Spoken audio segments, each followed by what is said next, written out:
topic is the Persian sack of Miletus in 494 BCE. Although actually it's less the Persian sack of Miletus, and it's more about the way that this sack is remembered and commemorated and shaped as a historical event by Herodotus, of course, but also by other people. And crucially, for me, with my kind of archaeological hat on, by the Milesians themselves. So then, how does Herodotus choose to construct the memory of this pretty devastating event? I do have to give layer stratigraphically, perhaps, my apologies on other apologies, because it is a horrific PowerPoint. Maybe nobody was grimacing at it initially, but it's all bits of text and then very grainy black and white photos. So it is very poor practice, I know. All right, so how do we have this event, the Persian sack of Miletus, how is it constructed and recounted within the histories itself? Now, I'm sure many of you, can actually move from side to side. Most of you, actually, I imagine, know far more about this than I do, and I'm hoping that in the discussion later on, you might be able to point additional things out to me which I simply haven't seen. So I'm kind of counting on your superior expertise here. But for anyone who hasn't read this very recently or just needs a little bit of reminding, I'm just going to skim over the story here briefly. So this comes obviously at the end of the Ionian Revolt. We've had the absolutely catastrophic Battle of Lade on the sea, and first of all the Samians and then the Lesbians decided to cut and run for it, and even eventually the stalwart Chians decided to give up the ghost and abandon Ionia for a life of piracy in the central Mediterranean. And this is the point, of course, when the Persians turn to Miletus. And here at book 6:18, we have just a description of how this happens. They have defeated the Ionians in a Naumachie, and then they besiege Miletus by sea, by land, undermining the walls and bringing every device against it. And they captured it utterly in the 6th year after the revolt of Aristagoras, and they enslaved the city, so that the disaster happened that had been foretold. And there's a sense here, at least for me, and again, you can tell me how far I'm going wrong, there's a sense here for me that this is almost Persian overkill. They're throwing everything they've got. They're going by land, they're going by sea. They don't just take the city, they take it utterly acres. Then we get, of course, because this is Herodotus, the story of the oracle itself, to get the details of the oracle of how this was foretold. We are told this was originally a double oracle. There was a bit about Argos, but the bit about Miletus is given here. Supposedly then the oracle says, you, then Miletus, the doer of very bad deeds, kakon ergon, you will become a feast for many and a glittering prize. Your wives will wash the feet of many long-haired men, and others will care for our, that's kind of my being Apollo, you'll care for my shrine at Dynama. And of course, we're told that everything comes to pass very much in the way that the oracle suggests. And we have this kind of tripartite structure to that. We've got the killing of the men, we've got the enslavement of the women and the children, and we've got the despoiling of the shrine. And of course, Herodotus, what he's doing here is riffing on a very well-established theme, a kind of a literary trope, the lament for the destroyed city. This is kind of a genre almost in and of itself, which is fairly common both across Greek poetry and other texts, and obviously not non-poetic texts too, and also in Near Eastern poetry. And I'm sure there are people here too who know far more about this than I do, so I'm not going to dwell on it. But suffice to say that from Troy in the epic cycle all the way back to the 3rd millennium BC Sumerian king list and the lament for Agade, there's quite a lot of precedent for this kind of thing. So what is perhaps more interesting then is the bits where Herodotus's narrative might diverge from this precedent. And the one thing that I quite like here is that Miletus is cast not so much as the victim, but more as an actor which is getting its just deserts. It is the one that has been contriving epi mechane those kakon ergon. Another thing which seems to be important to me, at least, is what happens to the survivors. On the one hand, the survivors, and on the other hand, the land. We're told that the surviving Milesians were brought to Susa. King Darius didn't do any other bad things to them, but settled them near the Erythraean Sea, called Red, in the city of Ampe, close to where, sorry, not here, that's a typo, to where the river Tigris flows into the sea. And the land, the Persians themselves hung on to the bits around the city and on the plain, but they gave the uplands over to the possession of Carians from Pedassa. And later on, we have this is re-emphasized again with Miletus described as being stripped of Milesians. So it seems to be a crucial thing here that we have this sundering of place and people, the cleaving apart of the two elements that together should define a polis. And this seems to be quite key in the way Herodotus is choosing to remember this event, the breaking of the polis through the forcible separation of place and people. If then this is Herodotus, what then of other people? Right, I'm just keeping an eye on the time, sorry. Well, conveniently enough, Herodotus also offers us two perfect little thumbnail sketches for how different communities responded to this event. First of all, we have the Sybarites of Magna Graecia. And we are told that the Sybarites, who themselves had been driven from their own city and were living in Laos and Skidros, they did not respond in the same way, in the Homoian way as the Milesians did, because when the Sybarites were sacked by the Crotonians, I'm going to go with Crotonites, then the Milesians, all of them from the youths upwards, shaved their heads and went into deep mourning. We don't know exactly what the Sybarites did. What we know is what they did not do, and they did not seem to have cared very much about the plight of the Milesians, which is maybe odd. We might have expected them to be a little bit more sympathetic, since they too had suffered this same kind of a cleaving of their polis. Yes, maybe they had, maybe they hadn't. Of course, the Sybarites were eventually permanently expelled from their city, but this didn't happen until the 440s, and at the time of the sack of Miletus itself, they were in a much vaguer and more ambiguous position. They had been kicked out initially at the very end of the 6th century, but around the time of the sack of Miletus, they were already beginning to find their way home. In fact, the Crotonites had to kick them out 3 or 4 more times before that expulsion became permanent. So then when Herodotus introduces the Sybarites here, it's as a parallel for the Milesians, but it's a kind of an odd parallel. It's a very suggestive parallel. We are talking, it seems, about an expelled population which isn't really expelled. Next up, we of course have the Athenians, and this bit is a very famous passage, obviously, which describes the Athenian response, but they made clear their very deep grief at the sack of Miletus in loads of ways, many different ways. Especially when Phrynichus wrote and directed the play, The Sack of Miletus.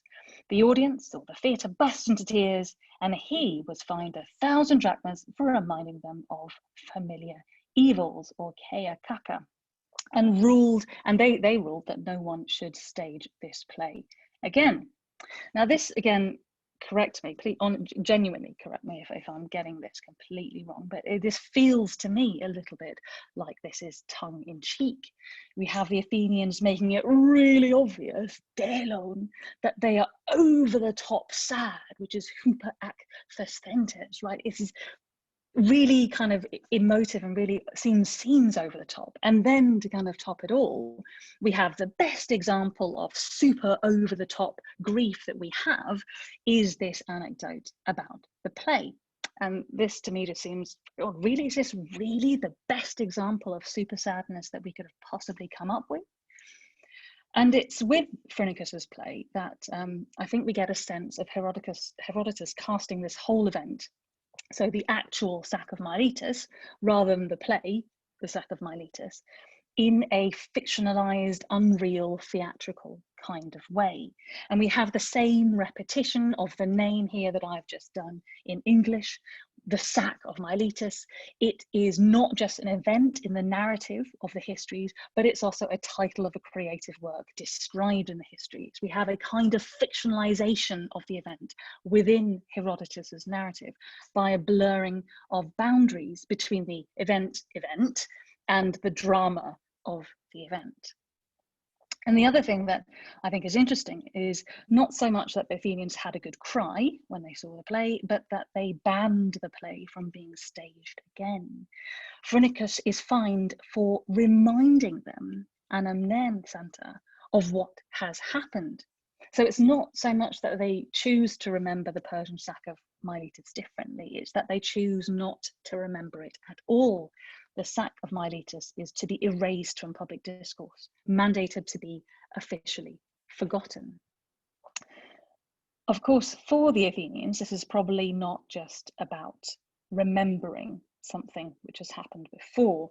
The Persian sack of Miletus in 494 does, of course, prefigure the Persian sack of Athens just 14 years later. Now, again, this is something which I could ask for your help in, because I couldn't find or figure out when the Phrynichus play is supposed to have been staged.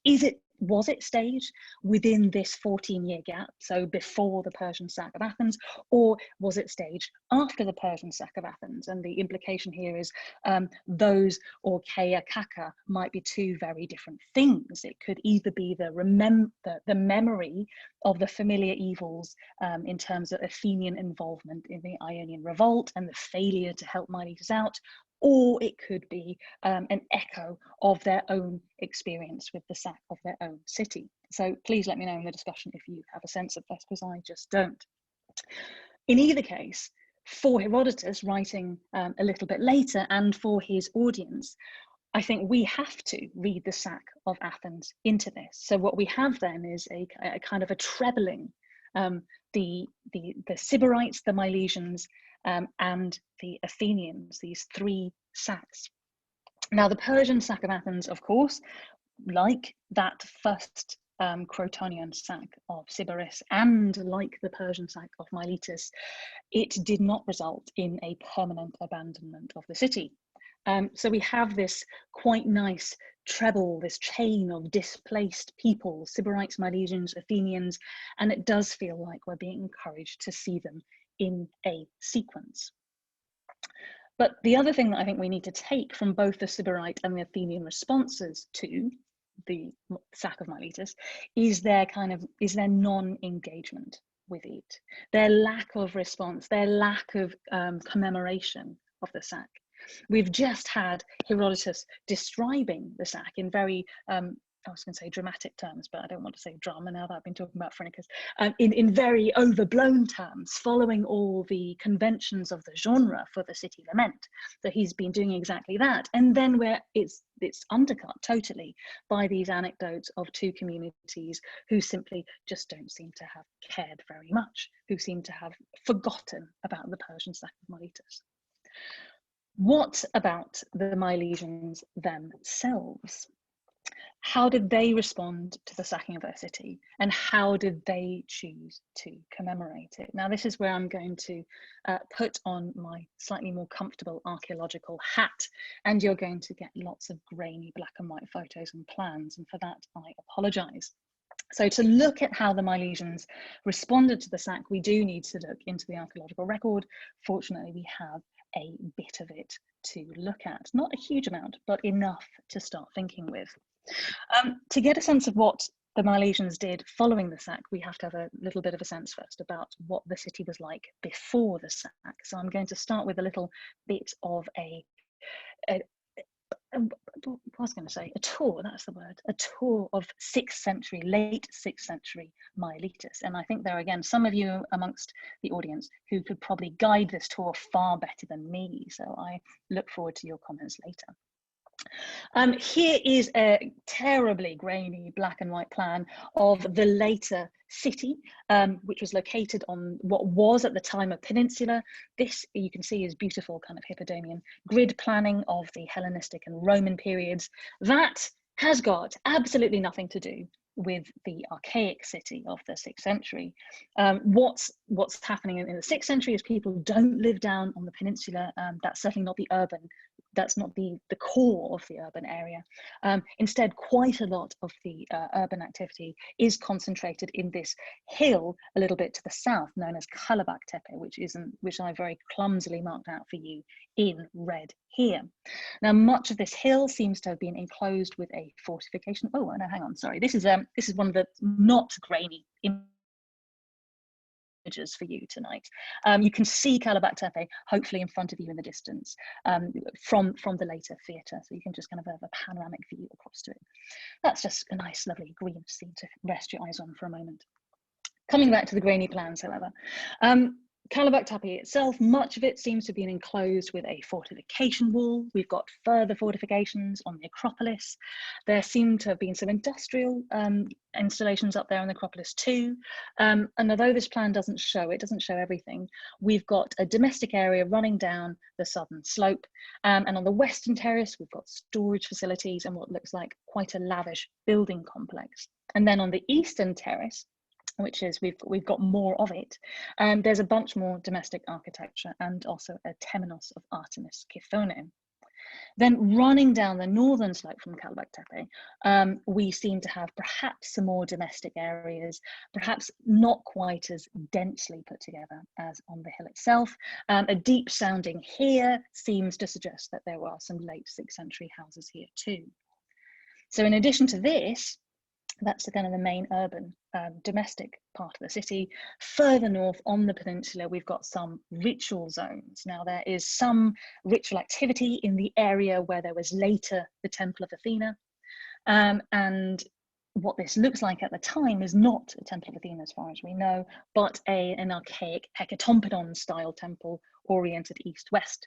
It's got a lovely round altar just to the south, and to the north of it there's this kind of fantastic little monument, which is the remains of a Bronze Age Mycenaean fortification wall, which has first been built into an 8th century oval platform, and then in the 6th century, it's enclosed with this lovely little square enclosure. So there's all kinds of dynamics here to do with civic memory and cultic memory, which we won't go into today. Yet further north again, we have what seems to be another cultic zone in the late Archaic period, in the area which later became the sanctuary of Apollo Delphinios. Now, the remains here are a little bit more scrappy, but it is enough to suggest that there's some ritual activity up here. The ceramic material from all of these different red splodges gives us fairly secure dates for the latest archaic occupation, and it is fairly firmly located at the very end of the 6th century. And on top of this 6th century level, what we've got is a thick layer of burnt, ashy debris. And this is true across the whole bit of the site, from top to bottom. It looks like a site-wide burnt destruction.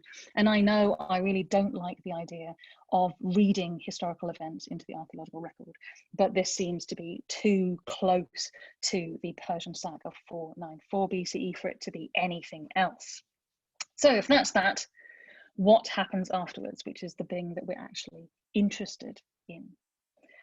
Now, we know from other sources that Miletus obviously was not abandoned totally after the Persian sack, despite what Herodotus seems to suggest. It doesn't ever stop existing as a city. We hear in Herodotus again that Miletus has recovered fairly quickly. It's able to send a contingent of troops to support the Persian army at the Battle of Mycale in 479 BCE, and that's implies a fairly speedy recovery, both in terms of population and wealth. In the epigraphic record, we find some continuity or seeming continuity.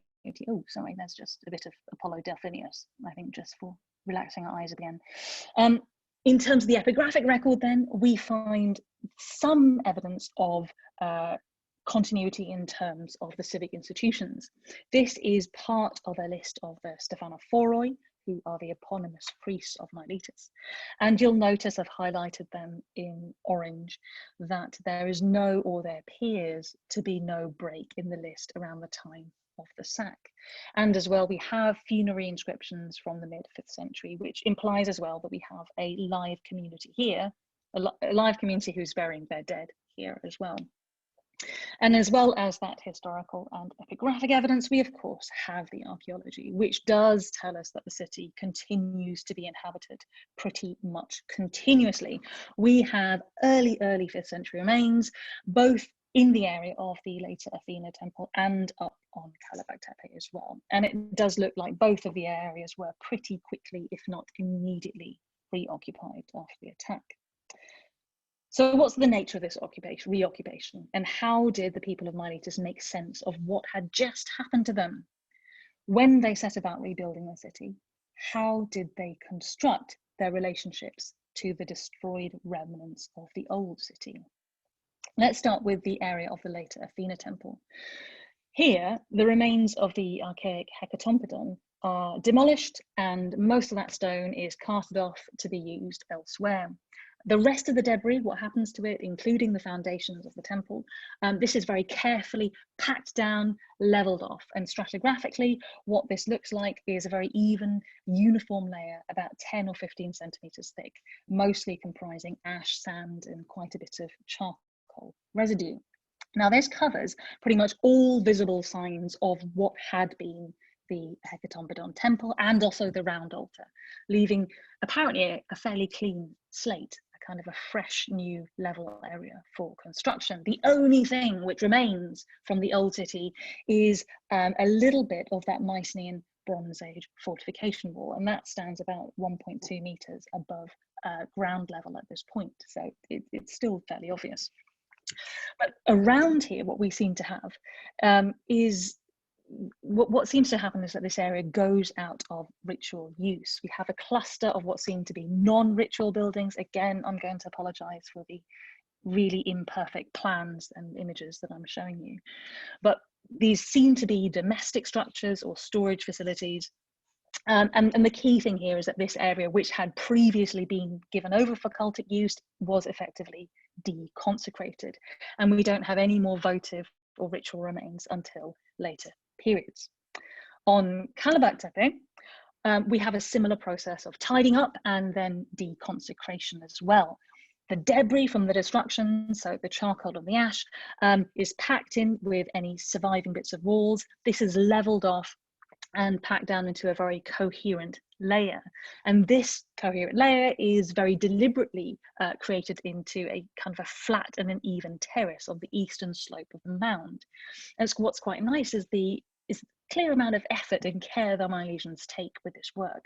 Now, there's again another terribly grainy picture, but I hope it's clear enough for you to see that we've got a height marker here. This is actually, it's a stone basin which has been broken off and put upside down to mark how high they want that level to be. And then alongside it, they put a series of roof tiles horizontally going along the way so that they can mark how high they want it, so they get a nice even level all the way along. So it's very clear that the creation of this level is a very deliberate, very planned act. On top of this, now we've got their lovely new area, lovely new flat terrace to work on. We have, again, a terrible plan. I'm so sorry. But we have, trust me on this, we have a new kind of domestic settlement area. We've got houses organized in insular blocks along carefully planned roads. And these roads are laid out pretty carefully. They're about 2 meters wide. There's a central drainage ditch in them. And this marks a pretty big change from the previous settlement plan, which was a lot more higgledy-piggledy. So we've got the early 5th century settlement on Kalabag Tepe, very, very clearly not being a rebuilding of what had gone before. Instead, it's a wholly new settlement, constructed with the very clear sense of a break from the old one. And this sense of a rupture, a break with the past, is also evident in the treatment of the Artemis temple here on the East Terrace. Like the Hecatompedon temple down on the plain, this temple is not rebuilt, and indeed the whole area seems to have been deconsecrated. There's a complete stop in the deposition of votives, and indeed the old votives from the Archaic period are very carefully collected up and deposited in a series of caches within the debris layer. And a similar kind of form of very careful, respectful deposition seems to have happened to what we think was the cult statue, or what may have been the cult statue of Artemis from the temple, this rather nice Kore here holding her quail to her breast. It seems to have been damaged in the sack. I mean, her head is missing, and therefore it needs to be ritually deposited and disposed of in a very careful way. We know this kind of practice perhaps better from the Persian levels in Athens and the Acropolis, but something similar seems to have happened here. So she seems to have been deposited within the debris layer, standing upright, and she is very carefully packed around with field stones. So she is definitely upright. And then on top of her, we have two porous blocks placed almost like a lid on the top of her head. So this is very, very carefully done.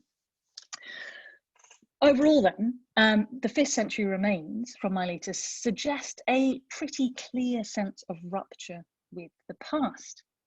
After the Persian sack, the Milesians didn't attempt to rebuild their city, certainly not along the old lines. Instead, what they do is set about building an entirely new type of city with a more centrally organized layout, new, different locations for cult. We don't know where they were, but they definitely are in different places.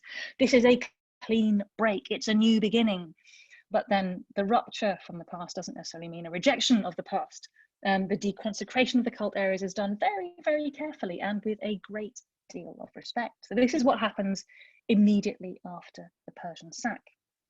About a generation later, and we have a whole change of tone. Things change quite dramatically. And the Milesians seem to have rewritten what they thought was their history and how they wanted to see this episode. Now I'm going to focus just on two areas from the mid to late 5th century, and especially the cult areas in this, starting with the area of the late Athena temple. Now, what's perhaps the most obvious change here is that we have now, for the first time, an actual Athena temple built in this area. So this is effectively, it is a reconsecration of previously deconsecrated ground, as it were. The various secular buildings in the area are demolished and they're leveled, and we now have a new and distinct layer filled with building rubble, loose stones, and characterized by white kind of clay. And on top of this, we've got the temple terrace, and on top of this, the temple itself. Now, the new temple does not return to the layout of the old archaic Hecatomberon temple, but it does seek to respect its remains and perhaps commemorate the old temple in some way. It uses the main kind of north-south wall of the Hecatomberon as its central axis, that going north-south there, and crucially the new rectangular altar is built in the same place as, and in fact directly on top of, the old round one. This is very much deliberately harking back to the archaic past then. In the other of the main two cult areas, in the Delphinion, we have also a return of ritual and cult activity and the construction of a new temenos for Apollo, which takes up an entire insular block. And within this new construction, we have several very deliberate appeals to the pre-sack past of Miletus. We've got 4 round altars, which are archaic period in date, and these are re-erected in the central open space. First of all, there's the round altar of Hecate, which is erected very close to the main central altar of Apollo, and this still bears a visible 6th century inscription of the Britannes, who were in office at the time it was originally dedicated. There were definitely another 3 archaic altars, which were set up somewhere to the south of this, which were later re-inscribed to Zeus, Soter, Artemis, and another god, which we can't quite make out. And we also, again, this is a terrible picture, but I hope you can get a sense of this, this wonderful monumental stele. We also have this is the stele which bears the Stephanophoros lists. Wonderful, about 2.5 meters high, very, very kind of impressive monument in its own right. And it was set up within the Apollo Delphinios temenos as well. And this would have provided both a physical and a documentary link between present and past, a link that is very much we've already seen, presented as being unbroken. And finally, in the South Hall, we have a number of archaic period foundation materials and building materials being reused. And I think the building materials are particularly important as there are a number of marble blocks which are displayed prominently on the east and the south walls facing the street. And these include a number of archaic inscriptions, including religious decrees. And perhaps the most impressive and monumental of these are several different fragments actually of a sacrificial calendar from about 520 to 510 BCE, written in Boustrophodon in extremely high quality kind of letter carvings. So what we've got here then is a sense of monumental public display commemorating this idea of cultic continuity with the pre-sack past. Overall then, between both areas, we have the sense of conscious rupture with the past, of new beginnings. This has gone, and what replaces it in the mid to late 5th century is something totally different. We have a very deliberate, a very explicit attempt to paper over the sack and almost pretend it didn't happen, and instead to promote a sense of unbroken continuity. So the question is, why this change? Why do the Milesians change their mind about how they want to understand this troubled period of their recent past? Why, instead of thinking of the sack as a rupture, why do they want to pretend it never happened at all? Maybe, unsurprisingly, this moment of very deliberate assertion of continuity, this comes at precisely a moment in time when there is actually quite a lot of radical change going on in the city. This is the point, mid to late 5th century, when the Milesians abandon that old traditional location of their city, the domestic and settlement core, which was down on the south on Kalabaktepe. They abandon that and they start to move the urban core onto the peninsula itself, so into where we think of the Hellenistic and the Roman remains of the city were. And they create a new city plan up here in a kind of proto-grid kind of structure, not the grid structure you see on this plan, but along those lines. So in terms of physical changes to the urban fabric and environment, this mid-5th century horizon is a time of pretty massive rupture, perhaps even greater rupture and change than the Persian sack, which happened 50 years earlier. But the changes in Miletus were not just about the physical location and layout of the city, it's also to do with revolutions in the religious and political structures as well. It is from this period that we have evidence for a revival, or a rethinking at least, of civic cult. Now this is, again, I'm sorry, another black and white picture of the very famous Molpoi decree, so named because it records the decision taken by the Molpoi, who were the body of priests who governed civic cult, and from whose ranks the Stephanophoros was chosen. A decision made by them to revise public rituals associated with the New Year festival. Now, some scholars argue that this is simply a reinscription, a revival of earlier archaic traditions, but there's no real concrete evidence for this. I think whether it's a revival or a kind of a renewal, there is certainly, what we're seeing at this moment is a new interest in commemorating this, in memorializing this, and in reshaping the cultic order of the city. We may also have, we certainly do actually seem to have some pretty seismic political changes too. This inscription suggests that there was a certain amount of political infighting and stasis in the city, leading to a change in the elite groups that governed it. Now, this decree dates from the middle decades of the 5th century, and it records the exile of several individuals and their families from the city in perpetuity. And it basically says that not only these guys, but their whole families and generations could basically be killed with impunity. This is certainly a time of political unrest, rivalry, and stasis. This sense of a change of personnel at the very top of Mycenaean society is also implied or suggested or hinted at in some changes we see in onomastic patterns as well. And we can see these in the Stephanophoros list. Now, what I've done here is just to colour in orange, just was my favourite colour of yesterday night, I think, orange. To colour in orange, all those names which are derived in some way from the name of the river Meander. Now, Peter Foman has very brilliantly argued that Meander names are very popular in the archaic period of Miletus as a means of kind of it's celebrating links with the landscape. Now, I'd like to kind of qualify what Foman argues a little bit by actually pushing this into the first half of the 5th century too. And I think that there is continuity into the early 5th century with these onomastic trends. And you can see specifically just on this one inscription that for the years 500 to 450, there are 14 Meander-derived names on this list, and that contrasts pretty starkly with the years 450 to 400, where we've only got 3 Meander-derived names on this list. Now, I don't want to claim that the names run of families or that we're necessarily seeing a change in the leading families whose members occupy this office, although that's certainly possible given the political expulsions that we've seen. But at the very least, what we're seeing is a change in social practices, social preferences. And this kind of goes hand in hand with the whole suite of wider changes happening across Milesian society at precisely this time, this mid-5th century horizon.